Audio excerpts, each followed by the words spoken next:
नमस्कार दोस्तों, आप सभी का स्वागत है हमारे चैनल पर।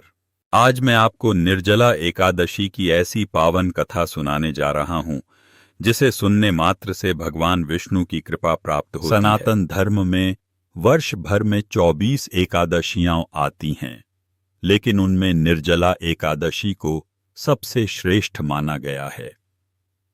ज्येष्ठ मास के शुक्ल पक्ष की एकादशी को निर्जला एकादशी कहा जाता है। इस दिन बिना अन्न और जल के व्रत रखा जाता है।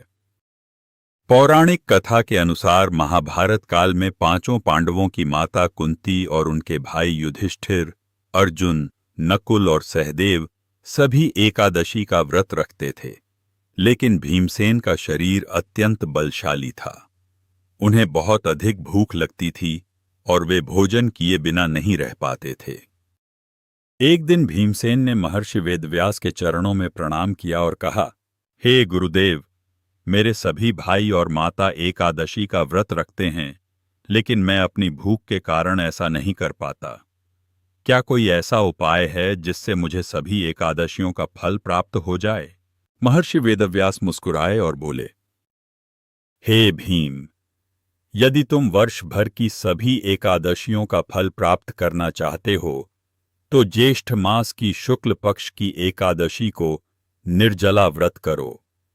इस दिन न अन्न ग्रहण करना और न ही जल। पूरे दिन भगवान विष्णु का स्मरण करना। भीमसेन ने गुरु की आज्ञा स्वीकार कर ली। जब निर्जला एकादशी का दिन आया, तब भीमसेन ने भगवान विष्णु का ध्यान किया और व्रत का संकल्प लिया। दिन चढ़ने लगा, सूर्य की गर्मी बढ़ने लगी, लेकिन भीम अपने संकल्प पर अडिग रहे। उन्हें बार बार प्यास लगती थी, लेकिन वे भगवान विष्णु का नाम लेकर स्वयं को संभाल लेते थे। पूरा दिन और पूरी रात उन्होंने बिना अन्न और जल के बिताई। अगली सुबह द्वादशी के दिन विधिपूर्वक व्रत का पारण किया। भीमसेन की इस कठिन तपस्या और अटूट श्रद्धा से भगवान विष्णु अत्यंत प्रसन्न। भगवान विष्णु प्रकट हुए और बोले, हे भीमसेन, तुमने सच्चे मन से यह व्रत किया है।